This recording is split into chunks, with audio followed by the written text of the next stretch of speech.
Assalamualaikum Boboto, salam dunia. Saya doakan di hari ini teman-teman semua selalu dikasih kesehatan dan keselamatan dalam menjalani segala aktivitasnya. Amin. Dan saya juga ingin ngucapin hatur nuhun buat teman-teman semua yang sudah subscribe, yang sudah like, yang sering komen juga di channel ini. Mudah-mudahan menjadi amal kebaikan teman-teman semua yang langsung dibalas oleh Allah Subhanahu wa Ta'ala. Amin. Karena menjadikan saya jadi lebih semangat lagi untuk membuat konten tentang Persib Bandung yang positif tentunya.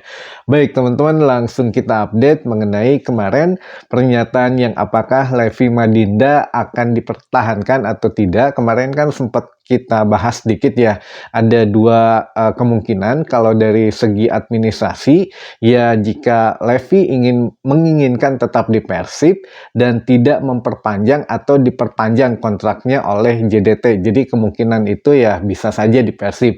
Tapi ada kemungkinan lain, apakah pelatih setuju atau tidak.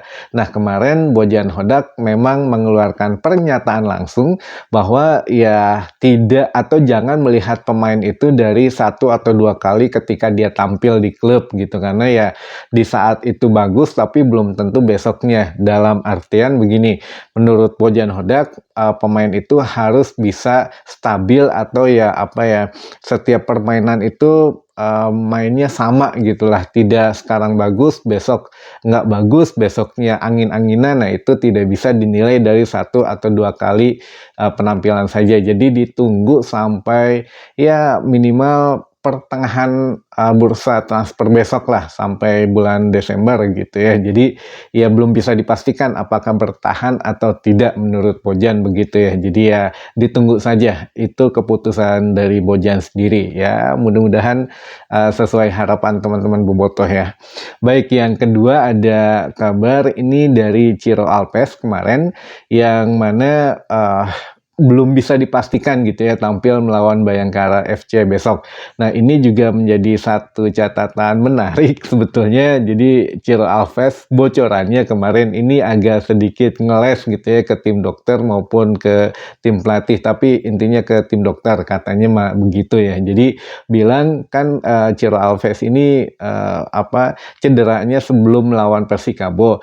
Nah karena ingin banget hayang pisan lah main jeung Persikabo, jadi ngomongnya ya tos rada enakan lah mah gitu bisa main. Akhirnya tim dokter oke, mempersilahkan gitu. Tapi ternyata setelah main 3 menit melawan Persikabo, besoknya ngerasa ngeluh lagi, masih kena aya nyeri lah gitunya di bagian eta.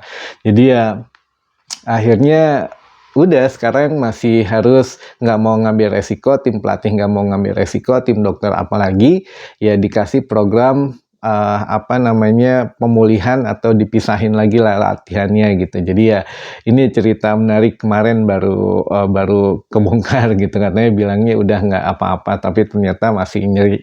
Nah ini juga buat teman-teman bobotoh, apa sih bedanya misalkan program atau misalkan tim dokter atau tim pelatih yang menentukan pemain boleh main atau tidak. Nah ini memang ada hubungannya. Jadi buat teman-teman yang belum tahu, misalkan begini, kalau pemain ngerasa nggak enak di satu bagian, misalkan di paha atau di hamstring dan lain sebagainya, itu pasti ngomong dulu ke tim dokter. Dok, saya ke dokter Raffi tentunya selaku dokter tim, dok saya nggak enak di bagian ini, bagaimana nih? Ya udah, nanti dokter Raffi secara kasat mata secara kasar dulu nanya bagian ini sakit tidak atau ini sakit tidak. Jadi diperiksa dulu, misalkan ada beberapa bagian yang sakit. Nah baru tim dokter ini konsultasi ke tim pelatih, apakah ini pemainnya besok mau di MRI atau diperiksa dulu atau di scan dan lain sebagainya, atau mau dikasih program latihan khusus dulu gitu. Misalkan kata tim pelatih, ya udah besok coba latihan dulu aja secara ringan. Misalkan di saat latihan itu terasa sakit atau tambah sakitnya, merasa tambah sakit gitu ya. Jadi ya biasanya langsung dicek gitu ya, di scan atau di MRI.